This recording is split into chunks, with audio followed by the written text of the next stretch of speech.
just being able to serve a dish to someone that you don't know, a complete stranger, watching them eat something that you learn a lot from it, and how they eat it. Not just necessarily the flavour profile, but how things are cut, how things are shared, all of those things that are so important that are incredibly hard to learn when you're, either surrounded by four walls in a kitchen or just an open kitchen. When you're watching someone firsthand, you really take a lot from it. This is the Deep in the Weeds podcast. I'm Anthony Huckstep. The last year has highlighted a need for a greater connection to friends, family, to the produce that fuels our body, to the environment in which we live. Some were already on that journey in their own way, finding themselves and connecting to the local community through the things they love, namely food. In the digital age, with a global society, what impact does going local have? Joel Humphreys is the owner of Boys Kebabs and curator of Maitland Growers Market. Joel, how you going? I'm good, mate. How are you? Good. There's lots to talk about, but I'm intrigued about the Maitland Growers Market and how that gig came to fruition. Can you tell us about that? Yeah. So the Lost Boys itself is situated inside the Cambridge, which is obviously the large live music venue. And the boys that have that also own the Regal, which is really close to where I am, in Hinton. So they obviously said, go and check it out. And I did. And the minute I walked in there, it was picture perfect for a growers market. I did the growers market at the tram sheds with Mirvac. I partnered with them. So I'd already sort of dabbled into it. The pub itself is a really beautiful old country pub with a good bit of grassland to the adjacent side of it. Big gum tree. So it just sort of plays into having a growers market there perfectly, as well as being really rural. A lot of growers and producers, from my house, I sort of have to drive past two of the farms to get to the market. Really, really local. It's very small, but that's the way we like it. Well, tell us about some of the growers and how you made those connections, because you're not from the area. It's a place that you moved to. What was it like sourcing and finding the right growers for that market? Well, so by that stage, I'd been here about 2 years, and I had built a really good relationship with Al Brown, Ali and Dylan from Newcastle Greens. I got to know a couple of farmers through them, and then just ventured out and, met a few farmers in the area. And it literally just started like that. Well, what's the area known for? What's some of the operators that you have there? Well, this whole area used to be all vegetables, and now a lot of it is lucerne and hay, but there obviously are some standout growers there. We've got the good growers in Lawn, which are growing some amazing stuff. Pinehaven Organics out in Cessnock, which is sort of about 40 minutes away from here. At Dennis and Morpeth, which is just opposite sort of my daughter's school, actually, which is quite cool. Yeah. You mentioned you first dabbled with the market idea at tram sheds in Sydney when you were working at Bodega there. Tell us about what that was like, pulling together and putting that sort of market in that new development. Yeah, that was lots of fun. It was probably one of the most rewarding projects I did there. We built the tables for the market out of the floor, out of the Roselle tram shed, which was great, and just got to meet some amazing producers. Had Prickle Hill Produce down there. It was the Gourmet Potato Co. That was sort of their entry into the Sydney market down there. Just to name a few. Dust Bakery came back. Brickfields. It was fantastic. You've opened Lost Boys Kebabs a couple of years ago. Tell us about that and how that started and what you're doing there. So when I first landed in Newcastle, I and still am the executive chef of Scotties. And obviously when COVID hit, that takeaway model, it was an idea that I've been playing around with for quite some time, living in London. where I was in Dalston, there were just so many amazing Turkish shokabasis, and I just was always sort of quite moved by that food, and I love the idea of a kebab shop. And so when COVID hit and that takeaway model became, sort of went into full swing, sort of it was good time to have a crack at it, and I did. So I went out and I met the owners of the Cambridge, and now it's situated in the Cambridge, which is live music venue. So it's kind of perfect for a kebab shop, and it's lots of fun. It's a really fun concept. It's really not traditional by any means. Probably our signature kebab is chicken Maryland's marinated in koji and then dressed in exo sauce with garlic yogurt, and so it's wow. Traditional kebab shop, but delicious all the same. What's the response been like to this, which is your first sort of business on your own? Newcastle's just a fantastic place like that. Everyone's really supportive. Since I landed here 2.5 years ago, everyone's just jumped on board, and it's fantastic. It's been really well received. You briefly mentioned the impact of last year with the pandemic and Scotties. What's it been like in the region for the hospitality sector? Yeah, like everyone, it's everyone's just had to roll with it. That first shock when it hit was very, like for everyone, it was you're kind of changing what you were doing every single day, ducking and weaving a bit. And I think that that pivot for us at Scotties was not easier, but we already had that takeaway model set up. It was a big part of the business existing. So to fold back into that, we just tailored the offering a little bit. And it was really interesting what people were eating and what people wanted. People wanted nourishment. They didn't want all the bells and whistles. We were selling sort of large family-style snapper pies with, potato. Got a little bit British there for a while, which was good fun. It was an interesting time. You've worked in some pretty amazing venues, which we can get to shortly. You grew up in New Zealand. Tell us about the early days when you started to get interested in food and realised that's where you were headed. Yeah, so I grew up in a really small town in the lower North Island of New Zealand called Porirua. My parents separated from a young age, and so I spent half of my time with my mum and then the other half with my dad on a sheep farm. Food was always around us. We were always growing and obviously working the farm. And it wasn't till sort of later in life where, to be honest, I finished school and one of my friends started cooking school. I was more interested in skateboarding.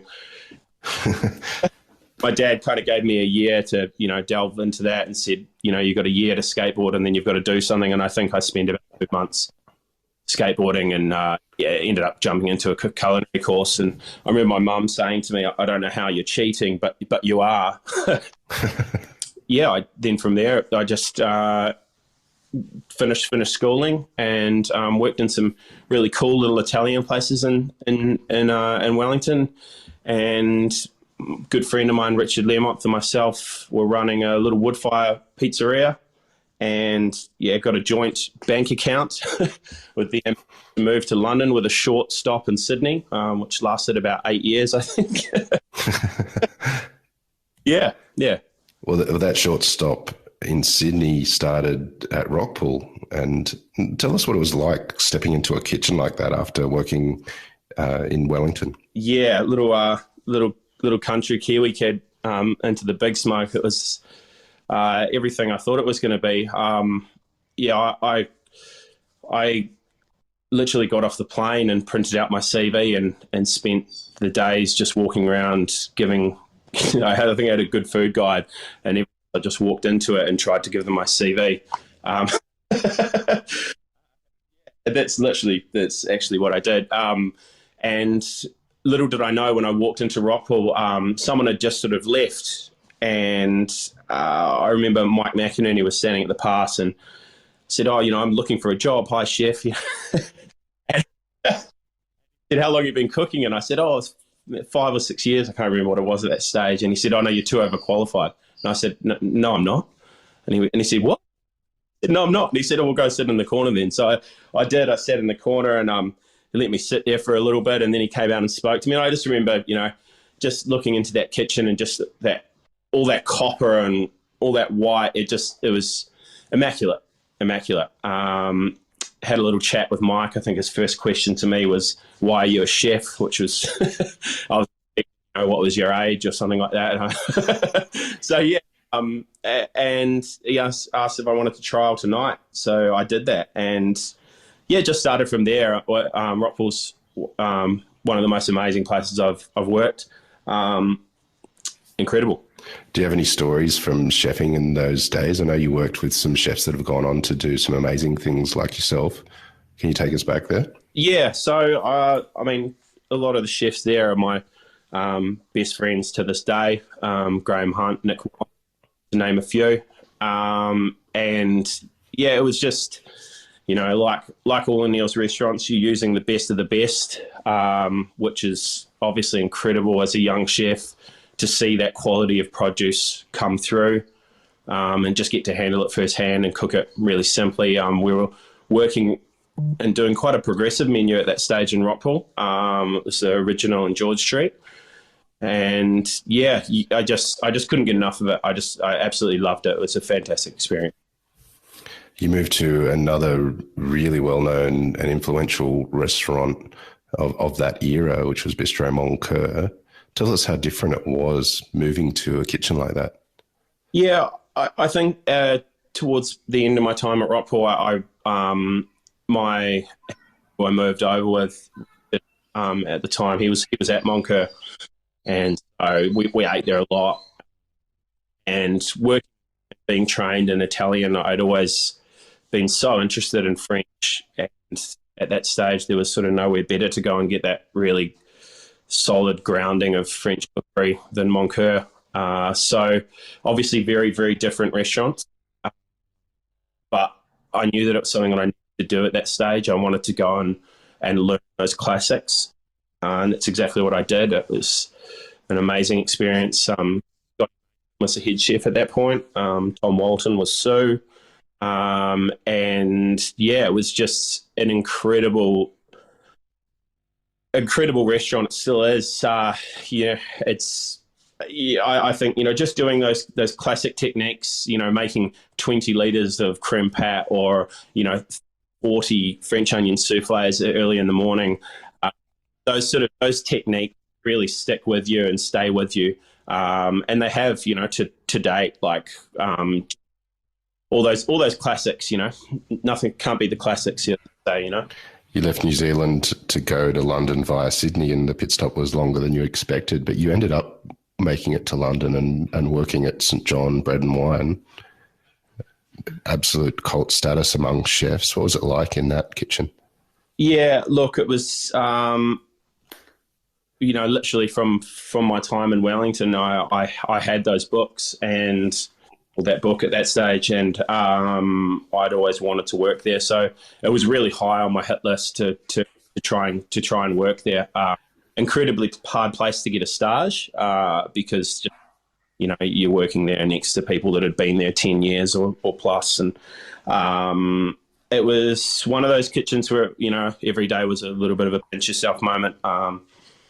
Reading about all those dishes and those techniques, and then all of a sudden you've got things like Welsh rarebit and polishing bone marrow or braising pig heads on your prep list. It's pretty special, at least. And obviously again, like Neil at Rockpool, Fergus gets the best of the best. Everything's extremely seasonal.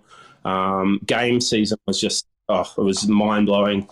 The amount of birds that we got through there, like teal, mallard, grouse, just stuff that you just don't really get over here. All wild shot as well, so some of them still containing pellet, and just absolutely incredible. What did you take away from your time at St. John? That simplicity.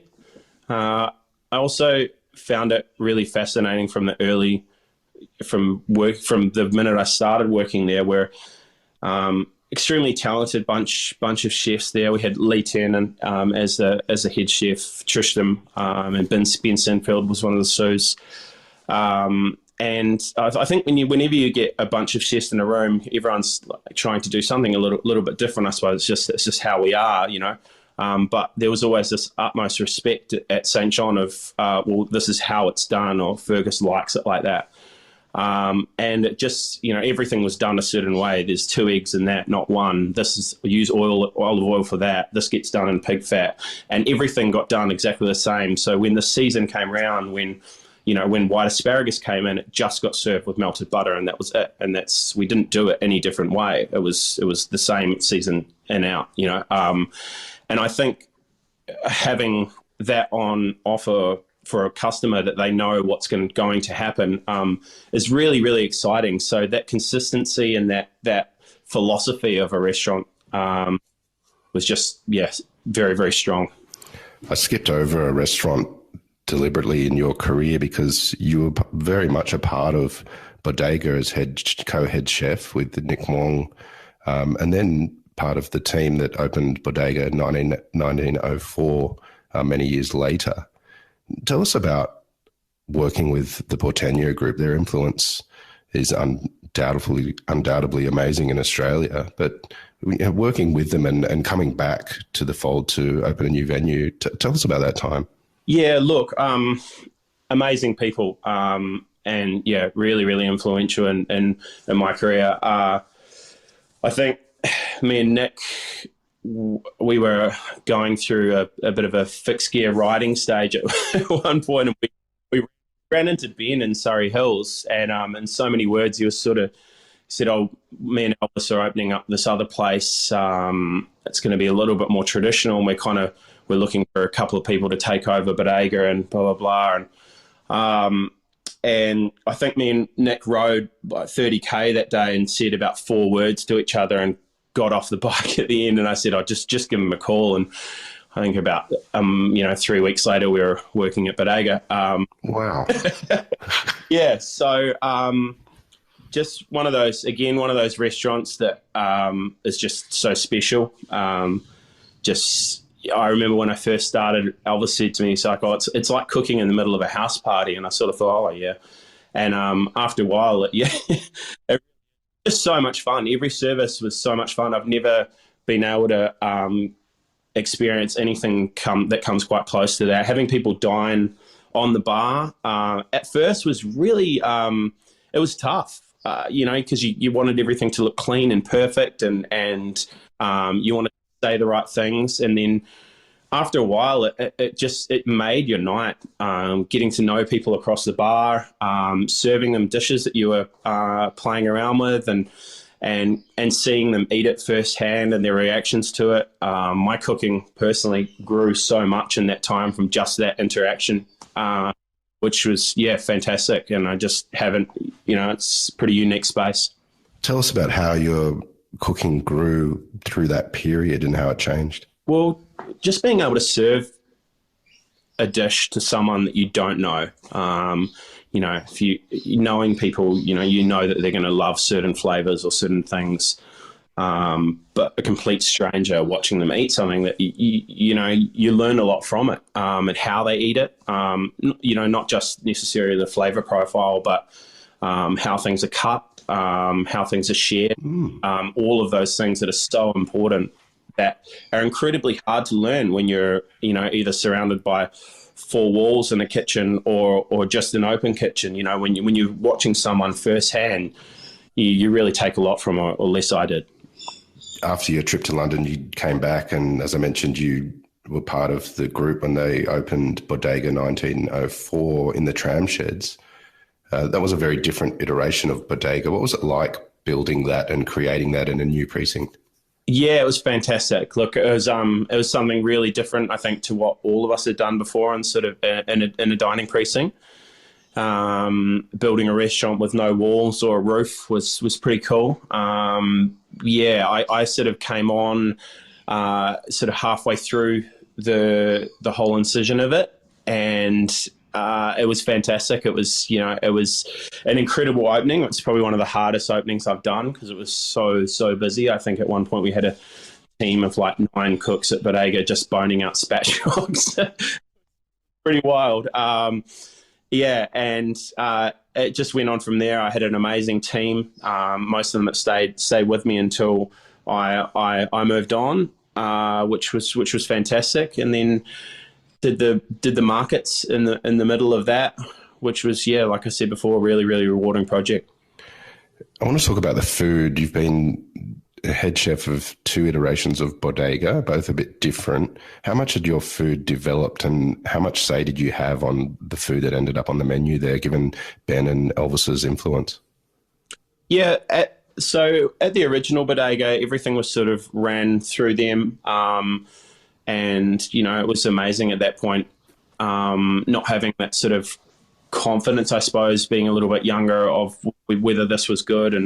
And they were very honest about some things. There were some misfires and that's and that was at the original where me and Nick were. And then when it came to 1904, that was much more my say of what went on there, which was great fun. You ended up leaving and moving to Newcastle. What led to that move up north? Yeah, so I think we were looking at moving north. We were looking at Byron, and it was just time for me to do something different. We wanted to move out of Sydney. Growing up on a farm when I was younger, and having my daughter in the middle of the city as she got older just didn't really check out with me. We started looking. Kate's family are from Newcastle. So that was she always wanted to move up here, and the conversation was always, where would we work? What would we do? And we were visiting them one week. We were visiting her family one weekend and went for a swim and jumped out of the water and stopped at this little place that had a little grass patch on the outside, a little takeaway window, and a really smart little wine list, and ate some fish and chips and had a nice glass of wine. And it was just, I was like, wow, this place is really cool, And I said, wouldn't it just be great if this had a little 40-seater restaurant? I wanted something a little bit smaller. 1904 was seated 90, smaller, something a little bit more that I could, have a bit of fun with. I said, Dad, imagine if there was a little 40-seater connected to this, and lo and behold, there was. We walked around the corner, the little room attached to the takeaway window. And so we jumped in the car, I called the owner, and I was back up there the next week. And I think, wow, I think we moved up 3 months after that. Something like that. What was it like moving up there and creating a restaurant? You're used to sort of the big cities and being part of some pretty groundbreaking restaurants. What was your thoughts in the early days of what to offer? Yeah, when I first started there, I actually spoke to Steve Hodges, as he was a big part of the market. I said, I'm doing this thing in Newcastle. Who should I talk to about fish? Being a seafood restaurant, it's obviously pretty important to have it connect. And he said, well, there's this company called Shane's Seafood. Go and chat to them. So I rung Shane's Seafood, and it was actually Tony Wern, who I dealt with at Nicholas Seafood for, 5 years in Sydney before I moved to London. And so we just crossed paths, and it was sort of like, Tony, Joel, hey, how's it going? And so that was, like a lot of the groundwork sort of, when you start working with a new supplier, getting to know what they have and getting to know what you like, all of that sort of was already done, which was amazing. And like I said, Dylan and Ellie Brown from Newcastle Greens, what they were growing, the first year of Scotties was really what they were pulling out of the ground and what Tony was buying off the floor in Sydney. And that was creating the menus each week. So when I first started at Scotties, I was changing the menu every week, which was lots of fun. And tell us about your approach to seafood and the sort of fish that you like to have on the menu. Yeah, look, I actually, as well as Rockpool, working Rockpool, obviously I worked with an amazing amount of Australian fish, but I did a little personal chef gig when I was in London and in Greece for a family over there. And I was buying lots of seafood really locally. So I was using so many different varieties. I like all seafood, to be honest. I really do, mate. Growing up in New Zealand, our pastime was diving and fishing. So, I sort of, my idea of diving when I was younger was being knee deep in the water with a mask on, picking up abalone, which was, that was that was sort of how diving was in New Zealand, at least where we went. So from a young age, I really love it. Newcastle is a thriving city. How is the food scene up there? Yeah, it's fantastic. The scene, the people. Like I said before, everyone's so welcoming. It's just a really, really unique little place. It's been fantastic. I've enjoyed every single minute of it. The connection that you've made through farmers markets and also the one that you started at Tram Sheds, has that sort of connection changed the way that you cook and deliver your offering in your restaurants? Yeah, definitely. Having that first-hand connection, it makes you look at the food industry in a whole in a different way. Supermarkets become quite foreign. We, as a family, we eat solely out of the market. Probably 70 to 80% of what goes on our kitchen table at home is out of the market. So, yeah, and everything just tastes so different. Even just a simple thing like carrots, carrots are all different sizes and they taste like a carrot, and they're not all the same size, and they shouldn't taste like water, which they do out of a supermarket. I went into the supermarket for the first time in quite some time the other day, and just looking at all the veg and the fruit, like everything's the same size, everything's the same color, which is just it's not reality. It's not nature. It's not real. So, having and being immersed in a market and working with farmers that closely makes you very, very aware of that, which reflects what you do in the kitchen 100%. You've launched Lost Boys Kebabs over the last year to great success. What's your plans over the next year or two for the region? Look, I'd really love to open something a little bit closer to where I'm living. I live in a little place called Hinton. It's a one pub town out of Morpeth. It's pretty cool. I love it. And I think I'd really like to do something out in Maitland.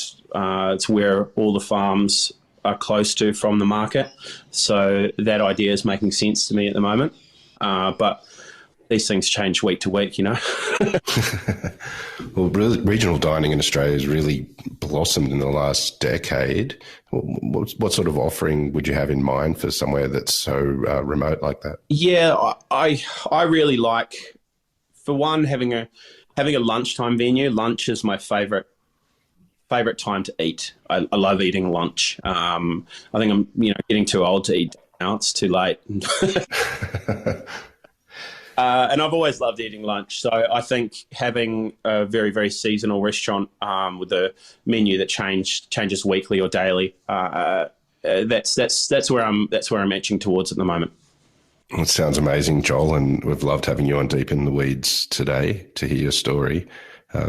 Please keep in touch. Good luck with everything up there. It sounds like you're on fire. And we'll talk again soon. Thanks for having me.